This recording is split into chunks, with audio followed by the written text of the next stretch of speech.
Hoje nós estamos recebendo a nossa companheira Cláudia, lá do Fonte de Luz, que vai falar sobre ecologia divina, substituindo a Mabel Lima, de São Pedro, né, que ia falar da conta da tua administração, que ligou hoje e disse que não poderia vir, né? Então, nossa companheira gentilmente nos socorreu e o assunto promete. Então, muito obrigado, querida. Obrigada. A palavra é sua. Ok. Tá ligado aqui, Ivan? Boa noite a todos. Que a paz de Jesus possa nos envolver durante todo o nosso estudo hoje e que se prolongue, né, durante a semana. A palestra, o estudo que o nosso irmão ia desenvolver hoje, que era dar conta, né, daquilo que a gente faz, tem um pouco a ver com aquilo que a gente vai conversar hoje, que é a ecologia, né? Poucas vezes a gente ouve falar em ecologia dentro do centro. E é importante que a gente também leve em conta as questões ecológicas, né? A doutrina fala do nosso carinho com o nosso planeta, né, com o próximo, e a gente vai ver que o próximo é muito mais próximo, às vezes, do que a gente pensa. Mais uma vez, agradecer o convite, embora tenha sido, né, um convite feito hoje, mas a gente já estava há um tempo já querendo voltar a casa. Eu comecei na doutrina espírita há um pouco mais de 20 anos, através das mãos amorosas dos trabalhadores de Jesus. Então, eu me sinto muito devedora a essa casa, estou muito feliz, muito emocionada de estar aqui hoje, podendo compartilhar um pouquinho dos meus estudos com vocês. Bom, os dados que a gente vai trabalhar hoje, alguns que a gente vai apresentar, eles têm origem na ciência, também na ciência acadêmica. A gente usa a ciência espírita, né? A nossa doutrina tem um tríplice aspecto, ela é religião, ela é filosofia, mas também é ciência. E muitos cientistas renomados do nosso planeta, em várias épocas, inclusive atualmente, estudam o fenômeno mediúnico e o fenômeno da espiritualidade. É claro que a ciência espírita é uma ciência de observação. A gente não pode querer que um espírito se comporte da mesma forma que um reagente químico, físico ou biológico, né? Porque o espírito nunca está da mesma forma à medida que o tempo passa, a gente evolui. Enquanto que na ciência material, você pega 2 reagentes, coloca dentro de um tubo de ensaio e vai dar, né, nas mesmas condições, nas mesmas concentrações, vai dar sempre o mesmo resultado. Então, não dá para medir o espírito e a ciência espírita da mesma forma que a gente trata as ciências das matérias, né? E Kardec era um homem de ciência. Embora não fosse cientista na acepção da palavra, era um homem que usou muito o método científico e embasou a doutrina usando uma metodologia que é irrefutável e, por isso, salvaguardou as lições que vieram, as explicações dos espíritos venerandos, para que a gente pudesse, ao longo do tempo, ter cada vez mais a confirmação daquilo que foi revelado a ele. E mais do que isso, ainda nos deixou o recado que, caso em algum momento a doutrina houvesse uma contradição entre o novo conhecimento da ciência e a doutrina espírita, que a gente avaliasse com carinho e que, se fosse o caso, ficasse com a ciência. Então, não dá para dizer que não há ciência dentro do espiritismo. E ecologia é uma ciência que surgiu quase que junto com o espiritismo, né? E Kardec, então, utilizou essa metodologia para fazer algumas perguntas que até hoje ainda nos intrigam. Na questão 540, as entidades venerandas respondem a Kardec que assim é que tudo serve, né? Que se encadeia na natureza desde o átomo primitivo até o arcanjo, que também começou por ser átomo. Então a gente pergunta, né? Nossa visão então das coisas precisa mudar. Se lá no Livro dos Espíritos as entidades já nos avisam que o arcanjo começou pelo átomo, tudo que existe e que é obra do princípio inteligente que provém de Deus e que está em evolução precisa ser respeitado, tal qual nós também já fomos quando ainda éramos princípio inteligente em evolução. Hoje já no reino nominal, éticos e mais conscientes das coisas. Bom, a partir daí, o nosso relacionamento do planeta precisa mudar. E a gente pensa, e eu com isso? Né? Na verdade, a nossa doutrina é uma doutrina muito consoladora, ela é realmente o consolador prometido. Até porque ela não nos impede de sofrer as agruras que a gente sofre na vida, mas ela impede que a gente entre em desesperação, que a gente perca a fé, ela impede que a gente sofra além daquilo que é necessário para que a gente aprenda a se adequar à lei de Deus. Então, o que eu tenho com isso? Nós temos agido igual a crianças arteiras, que ou por não saber, ou por fingir que não sabe, ou não ligar, mesmo sabendo, a gente vai fazendo arte. Bom, enquanto estava pintando o rosto do irmãozinho ali, com certeza essa criança se divertiu, é capaz até que o irmãozinho tenha se divertido junto. Mas uma hora vai ter que prestar conta daquilo que fez. A gente tem agido assim com o nosso planeta. A gente tem fingido que a gente não tem nada com isso, com os problemas ambientais que a gente tem visto acontecer. Mas eu espero que a gente hoje possa sair com a ideia de que cada um de nós pode ajudar o planeta a melhorar cada vez mais. A gente já se omitiu muito tempo e agora precisamos, até por uma questão de caridade com o planeta que nos abriga, trabalhar em prol desse planeta, porque afinal de contas, a nossa Terra, nossa casa planetária, recebe por dia, segundo o último censo, 200 mil novos espíritos humanos reencarnando. 200 mil novos irmãozinhos que reencarnam todo santo dia nesse planeta, até porque para muitos é a última chance, e cada um deles tem todos os mesmos direitos que nós temos de usufruir desse planeta. Por ano, são 73 milhões de novas encarnações.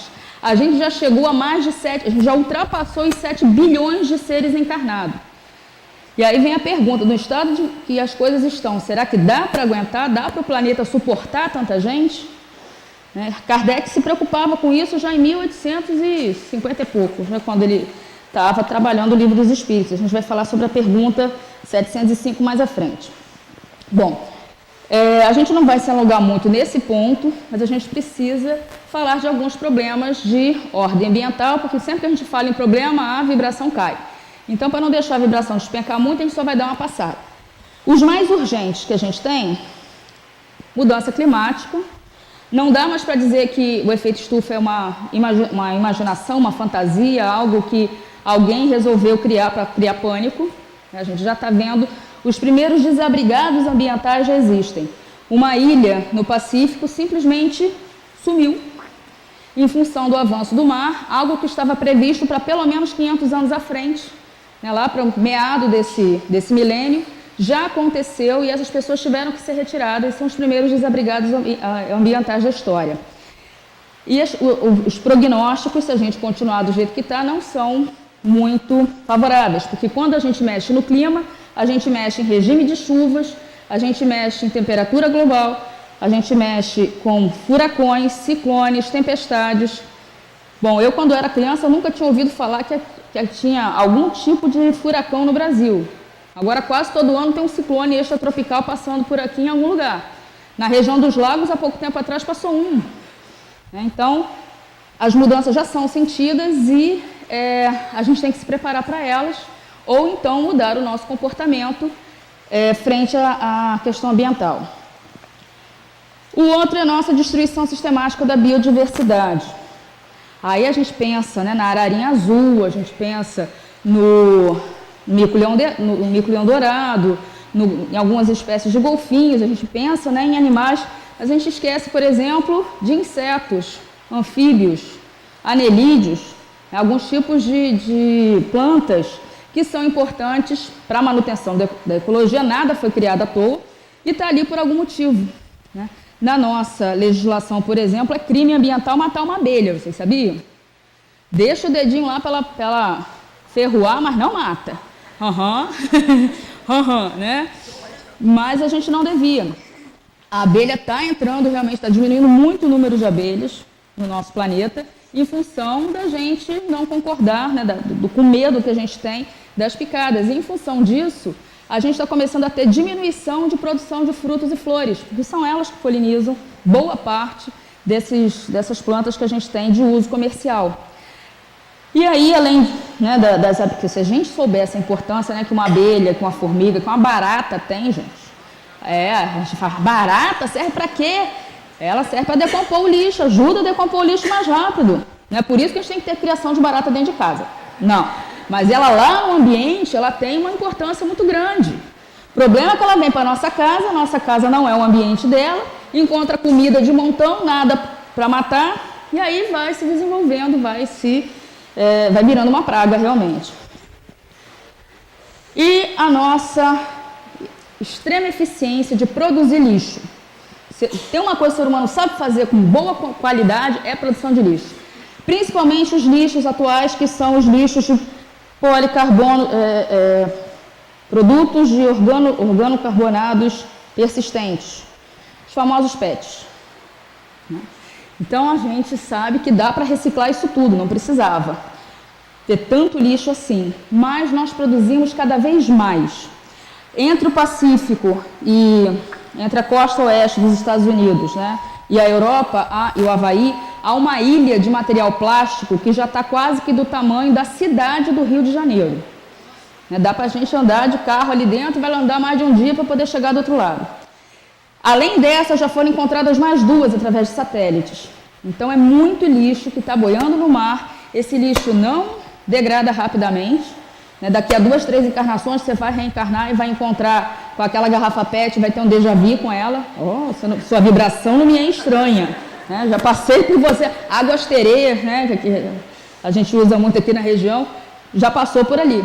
Então, esse lixo demora muito para degradar e a gente não dá o destino certo para ele. Poderíamos usar esse material tranquilamente, em grandes quantidades também, se a gente tivesse destino e reaproveitasse. Latinha de alumínio, a gente faz isso.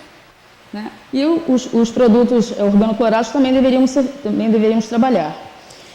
E o que, na minha opinião, é um dos mais graves é a escassez de água limpa. A água boa de beber é uma das pouquíssimas coisas para as quais a gente não tem substituto.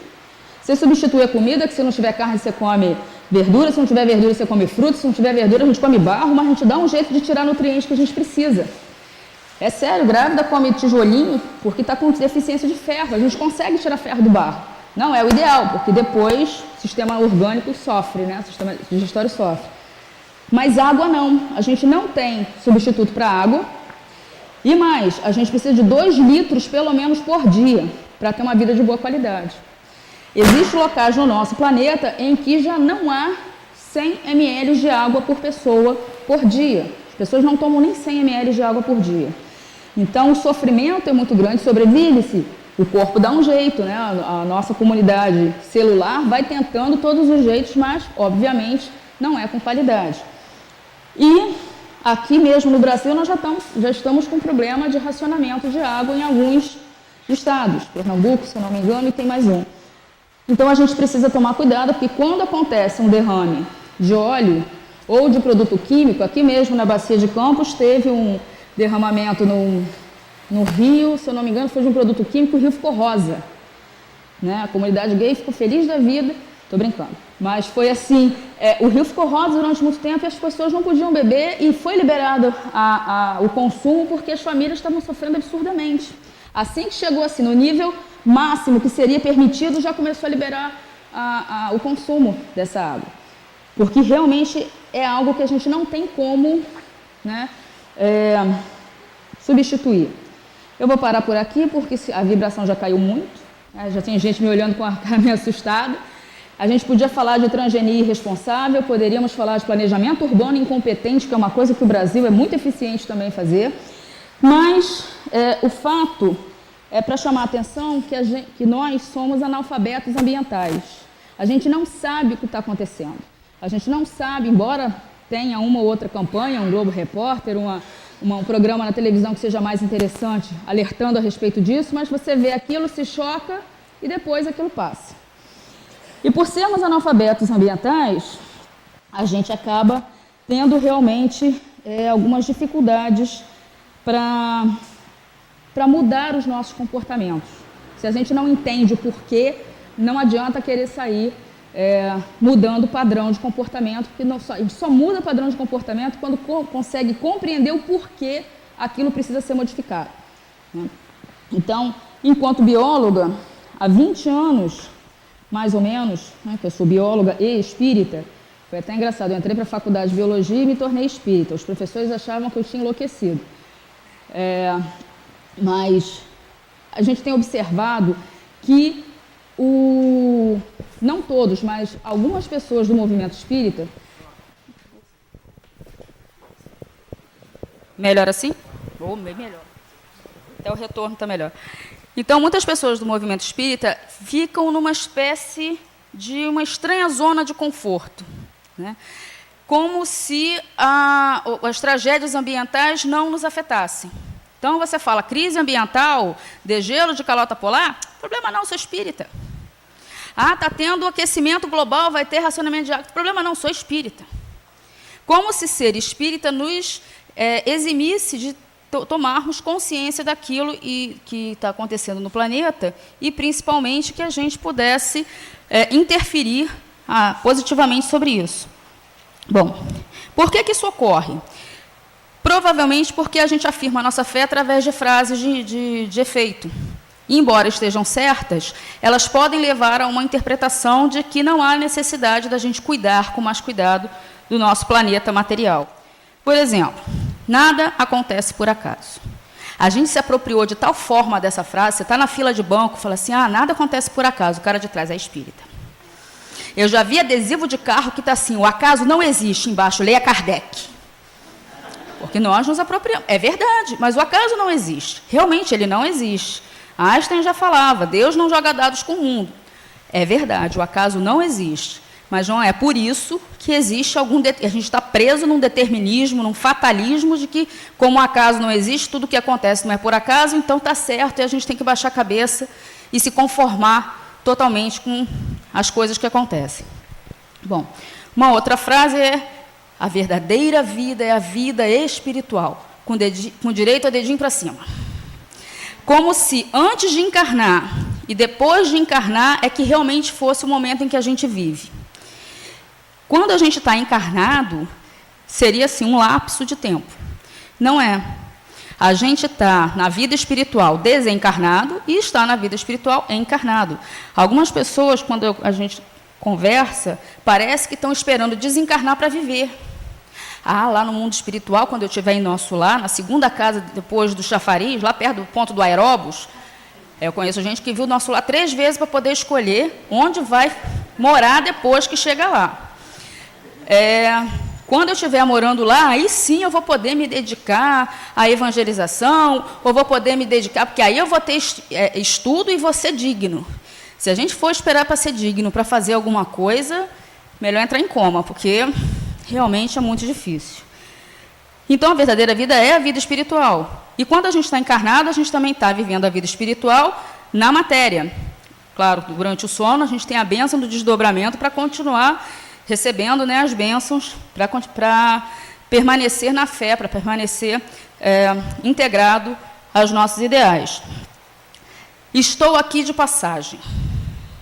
Nem o mais ferrenho materialista vai duvidar disso. Com certeza, estamos todos aqui de passagem.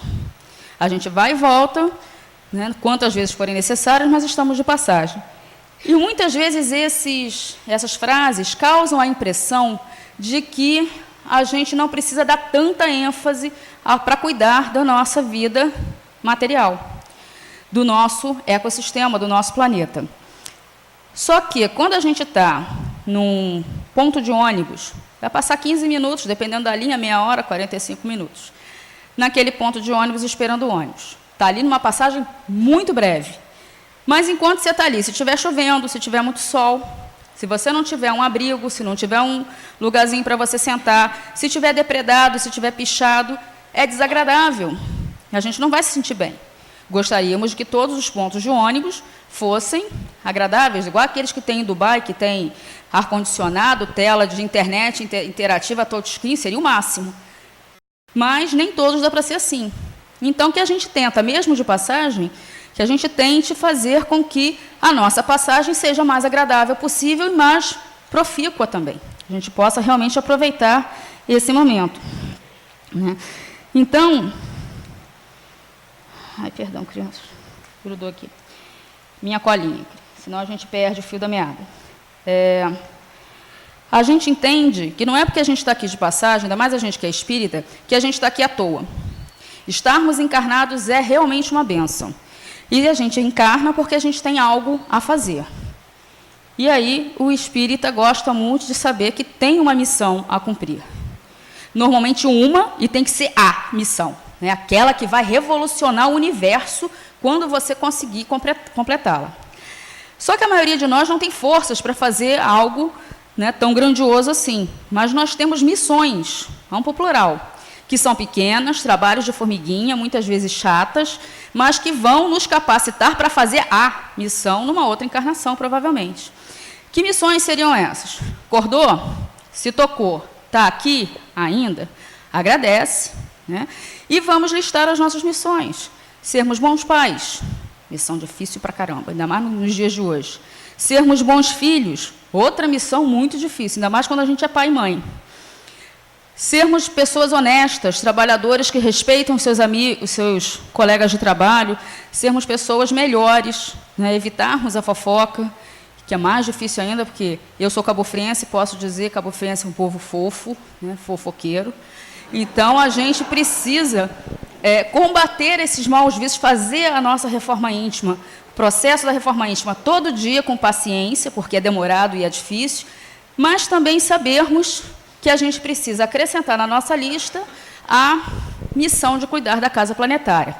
Porque o Deus que nós acreditamos, ele não é um Deus que vai ser permissivo. Não vai passar a mão na nossa cabeça, se a gente não merecer. O Deus que a gente racionaliza e acredita é um Deus que delega, ele terceiriza as missões que a gente precisa cumprir. Deus não vai, assim, do nada, sugar todo o gás carbônico excessivo na nossa atmosfera. Ele não vai balançar uma varinha de condão igual Harry Potter e fazer com que todo o resíduo que está depositado em lugar inadequado evapore. Ele não vai, por exercício da sua vontade, fazer brotar água onde não existe e nem vai fertilizar solos estéreis que ficaram estéreis pela nossa irresponsabilidade. Ele pode, mas não vai. Por que que Deus não vai fazer isso? Porque Ele nos concede o maior de todos os dons, liberdade de escolha. E tudo que é bom custa caro.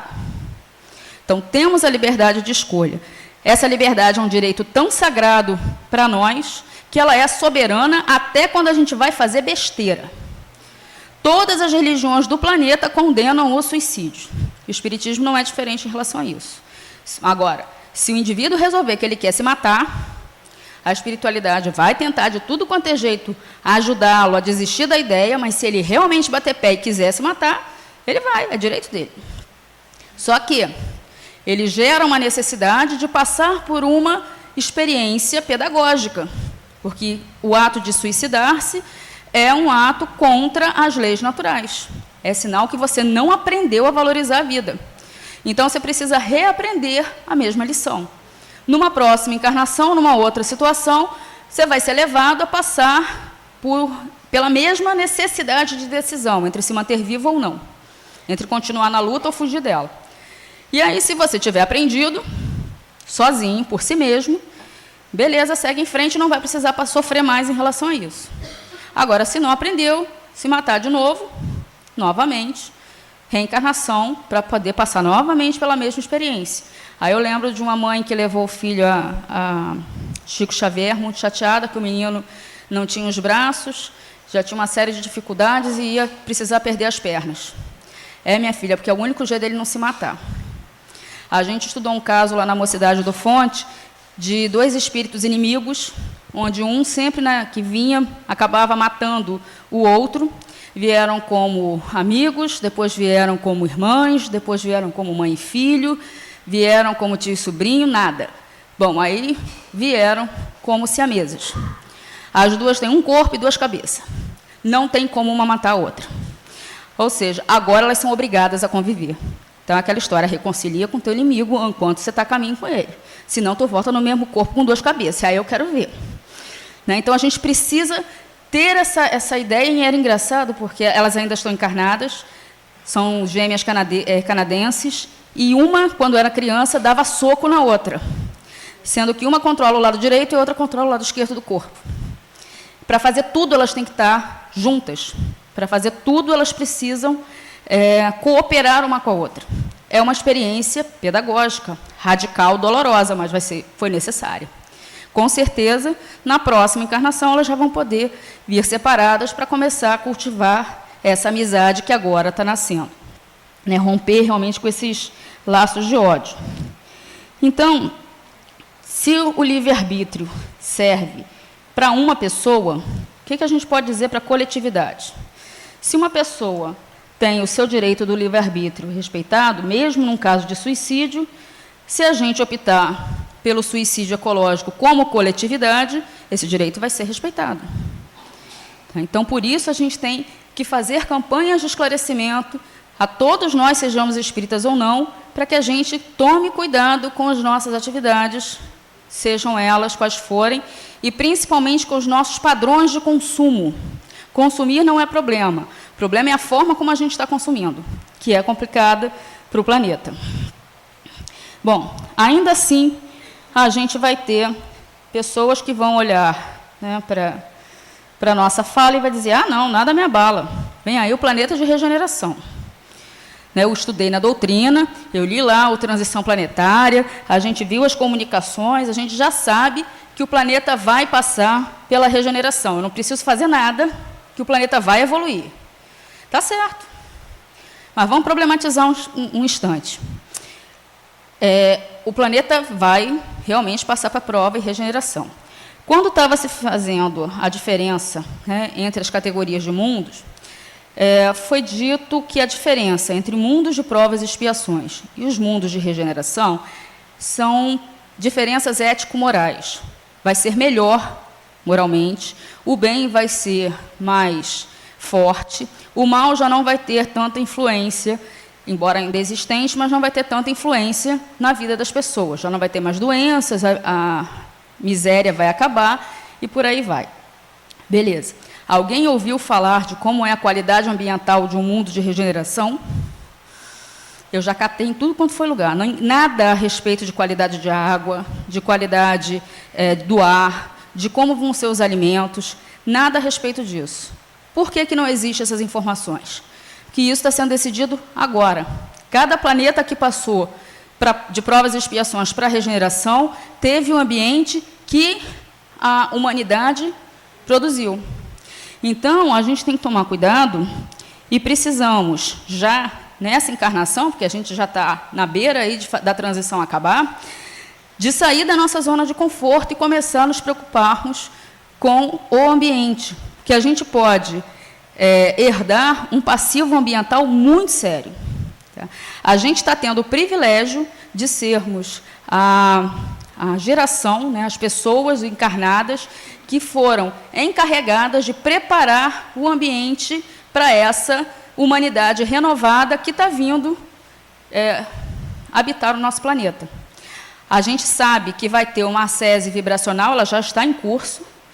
A gente tem recebido apoio de outros planetas, inclusive de espíritos de outros planetas, para melhorar a qualidade vibracional da Terra, para que a gente possa, então, ter um planeta em condições de ser classificado como mundo de regeneração. É claro que quem não tiver adaptado a esse padrão vibracional não vai poder continuar aqui. Mas, ainda assim, o ambiente, se tiver estragado, né, se tiver com problemas, essa humanidade que vai vir habitar aqui vai ter que dar conta de consertar os estragos que nós fizemos, que tem lá o nosso DNA, as nossas características. Né? Tem um programinha na internet chamado Pegada Ecológica, que você pode calcular o dano ambiental que cada um de nós faz. Claro que todos nós, quando encarnamos, a gente precisa de água, matéria-prima e energia para podermos montar o nosso corpo e sobrevivermos dentro da nossa sociedade. Mas a gente, às vezes, a nossa pegada é um pouco além daquilo que deveria. Ou seja, a gente consome mais matéria, mais água, mais energia do que seria o recomendável para cada um de nós. Cada vez que a gente troca de celular, e o celular não estava quebrado, simplesmente ele estava obsoleto, você está gastando. Ali tem um pedacinho de planeta na sua mão. Né? Que na minha época bastava fazer e receber ligação. Agora ele tem não só que entrar na internet, ele precisa tirar foto, ele precisa tocar música, música, precisa ter aplicativos e precisa se comunicar com outros aparelhos eletrodomésticos. Falar, ele já fala. Então, a gente tem que realmente tomar cuidado, né, com como a gente está lidando com esse planeta.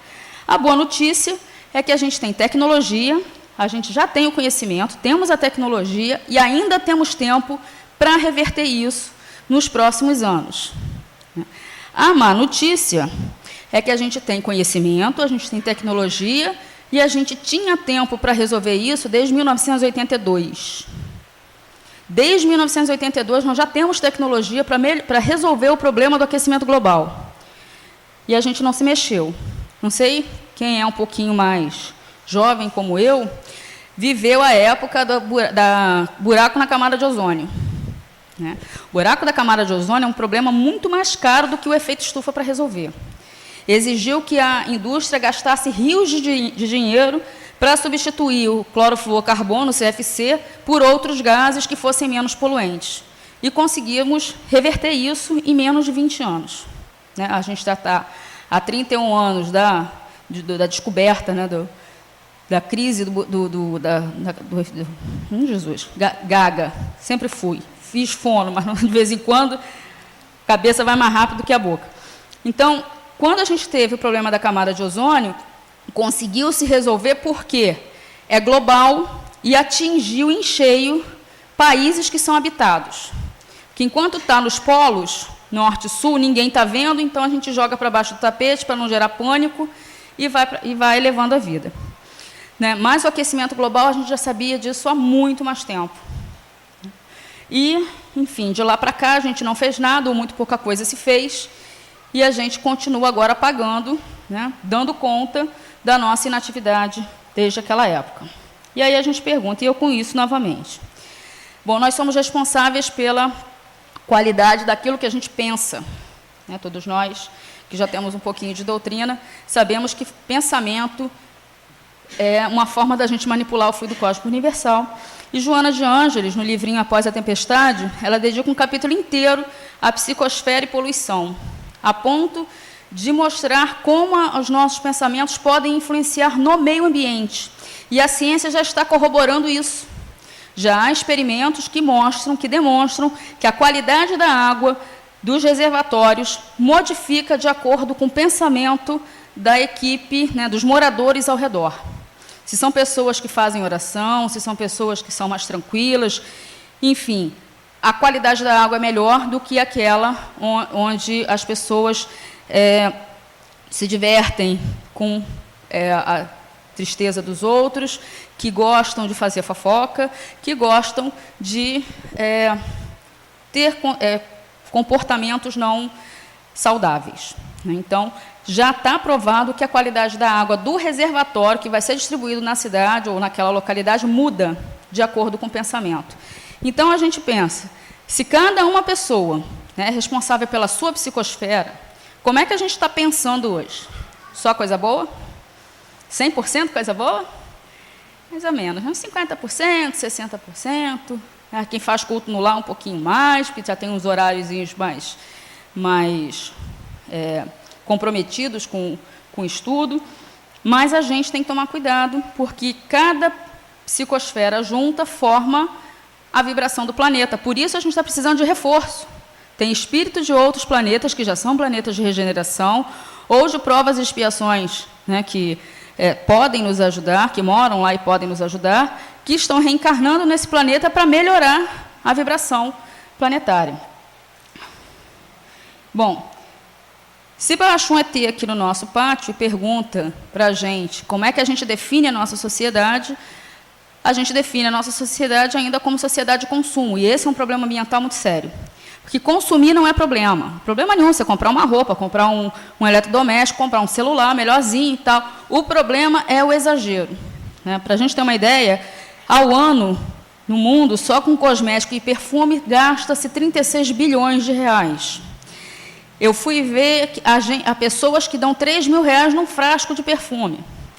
50 ml, tá? Não é aquele frasco, né, que é meio um galão, não. 50 ml. Eu não estou falando de Avon e Jequiti, estou falando de, né, marcas, inclusive marcas que usam fetos humanos na sua composição dos seus cosméticos. A gente precisa investigar a origem, o processo de formação daquele cosmético, porque muitos cosméticos, principalmente esses anti-idade, podem estar utilizando fetos humanos.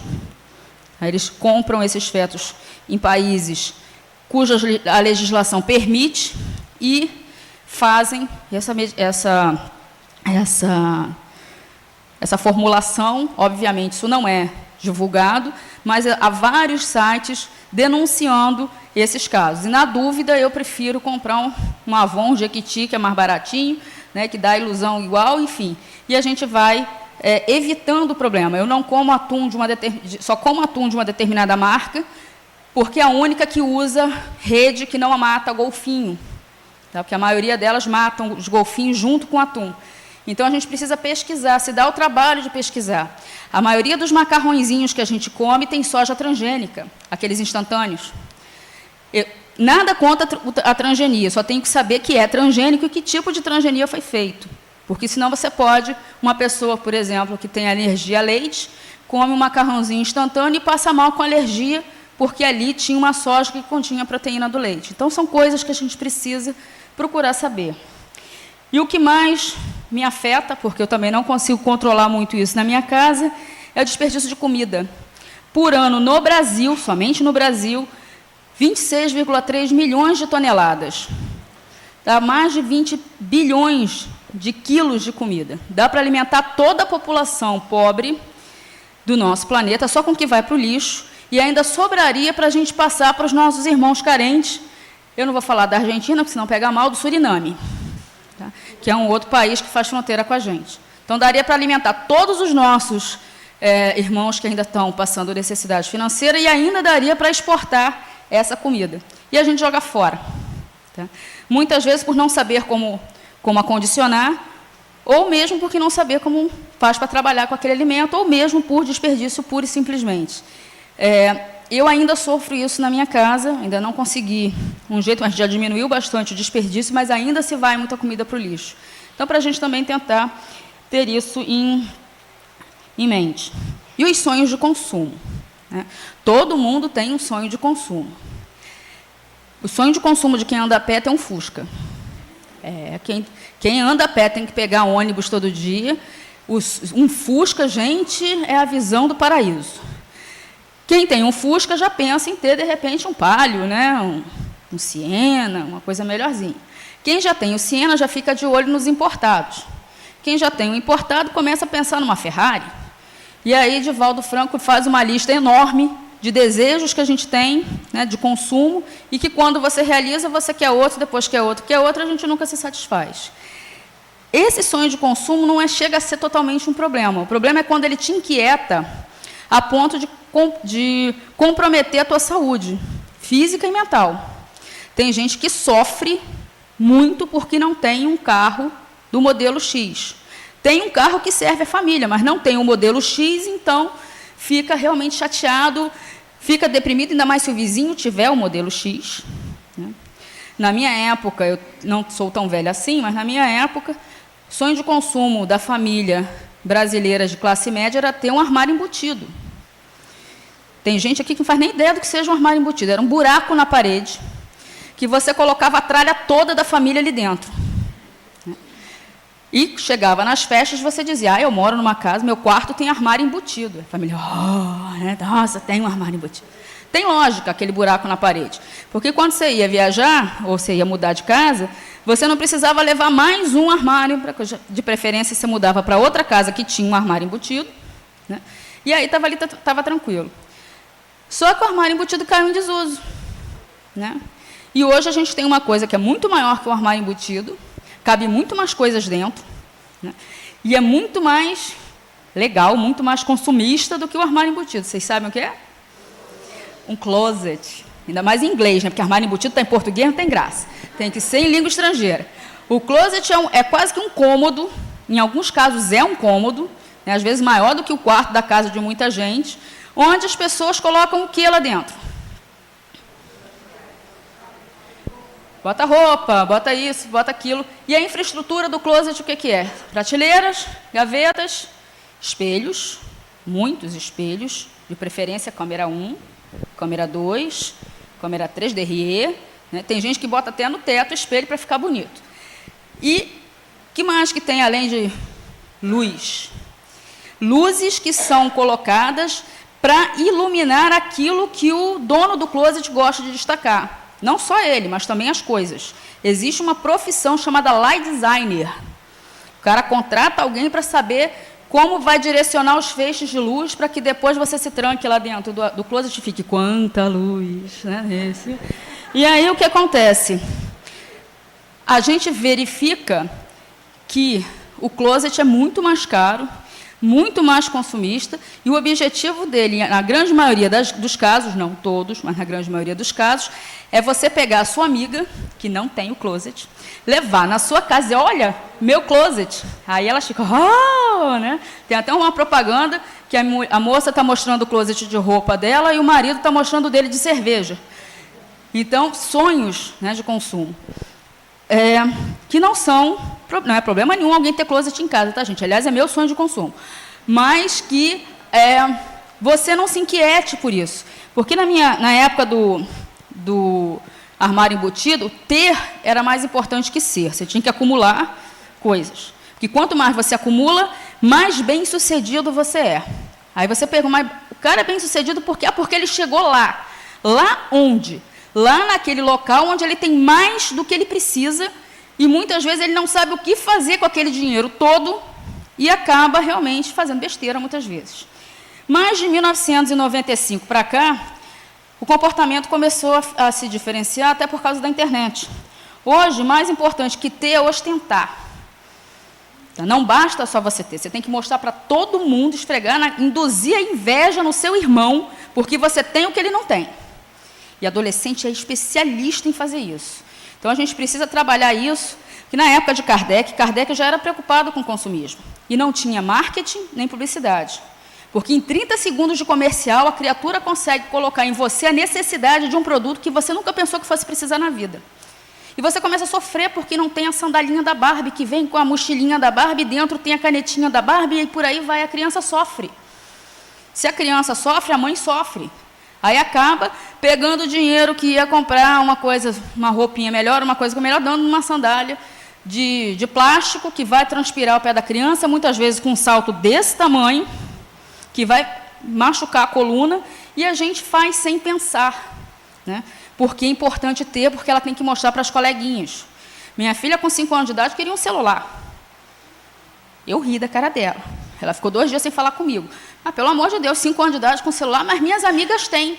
Problema das suas amigas. As mães amam mais a ela, aí vem a chantagem emocional. Né? A gente está ligando o ter, o dar coisas com o amar. Né? E aí vem a importância da gente fazer a nossa evangelização e evangelizar o nosso filho em casa também. Né?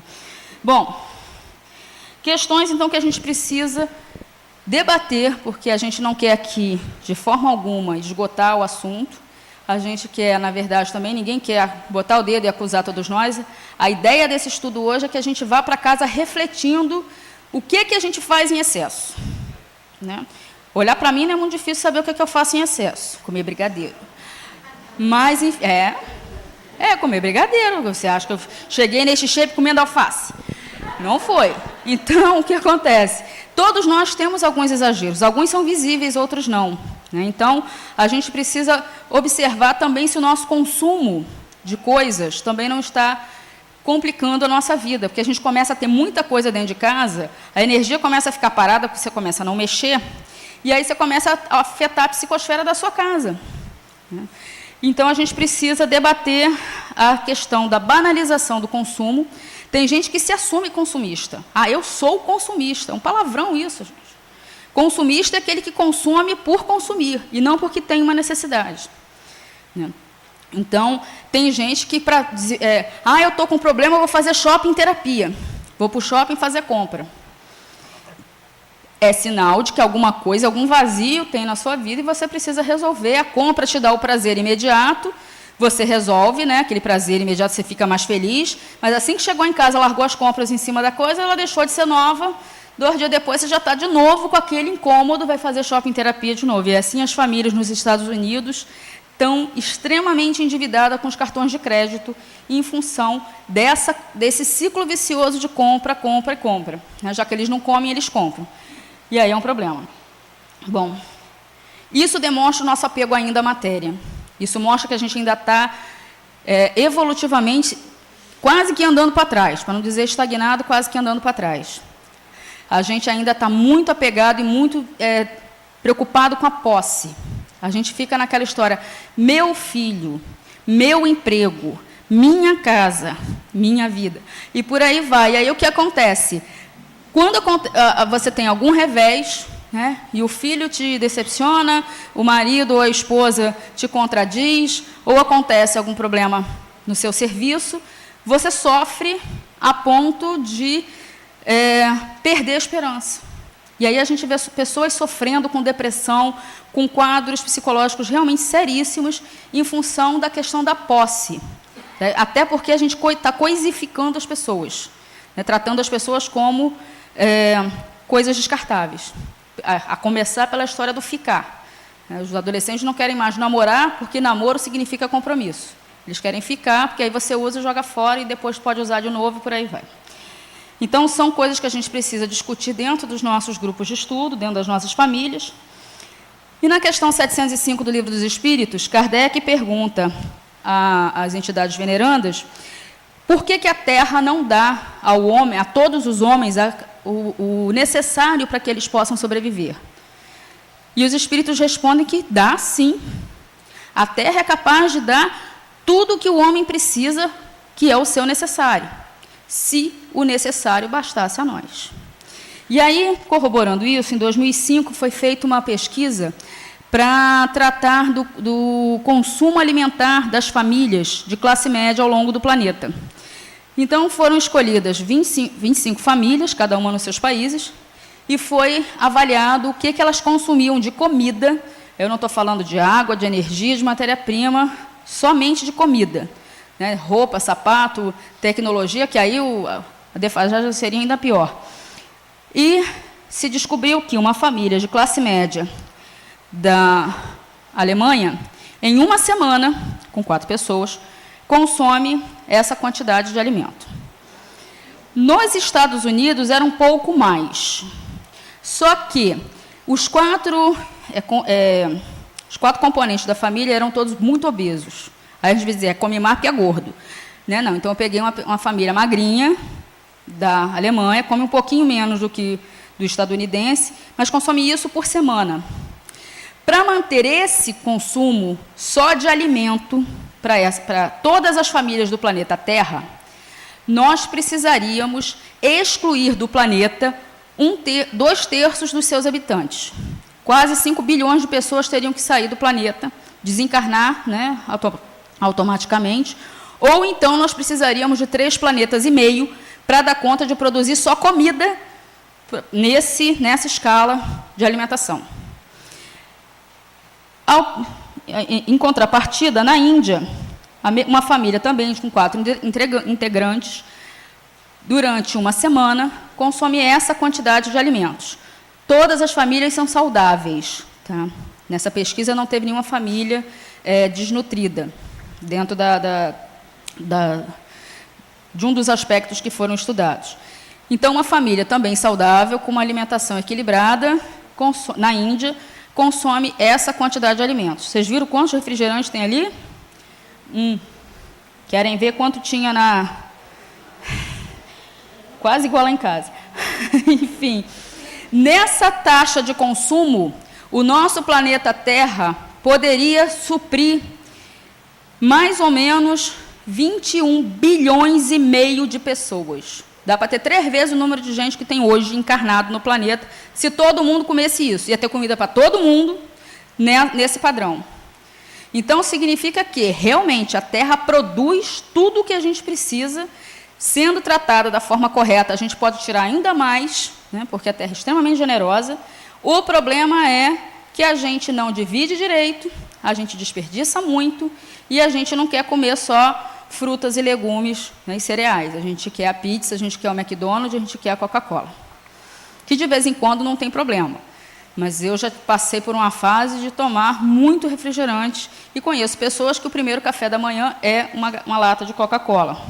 Então, são hábitos que a gente precisa avaliar para mudar, até pela nossa própria saúde, além da saúde ambiental. Então, na questão 707 do Livro dos Espíritos, a espiritualidade também, nesse tema, falando a Kardec, diz que a natureza não pode ser responsável pelos defeitos da organização social, nem pelas consequências da ambição e do amor próprio. Ou seja, a gente ainda vive naquela história de farinha pouca, primeiro o meu pirão, o irmão do lado, que espere para depois a gente, o que sobrar, o que estiver sobrando. É só vocês verem, quando a gente vai fazer uma campanha de doação de roupa, a gente recebe roupas que, às vezes, só servem para pano de chão. Rasgadas, doam as roupas sujas, quer dizer, é para pobre, serve qualquer coisa. Então, isso demonstra ainda esse nosso apego à matéria. Eu seria incapaz de, a gente pensa, eu seria incapaz de doar uma coisa ruim, tiraria meu casaco para cobrir o meu irmão. Deus queira que a gente, na hora da necessidade, possa realmente fazer isso, mas muitos de nós, na hora da prova, a gente faz igual a Pedro e diz, não faço ideia de quem seja, deixa eu seguir meu caminho. Bom, Jesus, Ismael, hoje até a gente participei do primeiro momento do encontro de evangelizadores aqui no Fonte, a gente lembrou muito de Ismael, que é o governador do nosso país, e que ele também corrobora no trabalho do Cristo, e que ele e Jesus contam conosco, através dos espíritos de escola, através das boas palestras, através das nossas intuições, para que a gente preserve o nosso planeta. Os alertas têm sido feitos pela espiritualidade há muito tempo, em várias partes do globo, em várias culturas, e esses alertas têm se multiplicado nos últimos anos para que a gente preste atenção no nosso modo de conduzir a nossa vida. Tem pessoas que saem para trabalhar, tem colegas que moram no mesmo bairro e não oferecem carona, vão sozinhas nos seus carros. A gente, claro, não tem um sistema de transporte público que seja de excelência para a gente deixar o nosso carro em casa. Mas, quando tiver, a gente sabe que ainda assim vai ter gente que vai preferir o carro para poder andar sozinho, para não compartilhar. Então, a gente precisa preservar o nosso planeta. Jesus conta conosco para trabalharmos em prol da melhoria vibracional do nosso planeta, principalmente através dos nossos pensamentos, das nossas orações. E aí eu queria convidar vocês para uma corrente do bem que está tendo em escala mundial, que no nosso país são às 8 horas da noite, aqui na nossa região, todos os dias às 8 da noite a gente fazer 5 minutinhos de prece em prol da paz no planeta. É um movimento que começou com a Mocidade Católica. Eles começaram a jogar isso nas redes, e aí os evangélicos também assumiram, outras pessoas de várias designações religiosas também estão assumindo, eles estão calculando para que a cada minuto, ou a cada 10 minutos, algum grupo esteja orando pela paz no nosso planeta. Aqui no Brasil, na região sudeste, ficou convencionado às 8 da noite. Então, todos os dias existem várias pessoas, e aí eu convido a vocês também fazerem parte dessa corrente, tirar um minutinho para vibrar pela paz no nosso planeta, principalmente pelos nossos irmãos que estão hoje em guerra civil, que estão passando ainda por essas limitações e essas dificuldades. E Jesus conta também conosco para respeitarmos todos os que habitam na Terra como que eles são, que são companheiros de viagem. Que a gente não despreze ou menospreze ninguém, seja animal, vegetal, mineral ou hominal.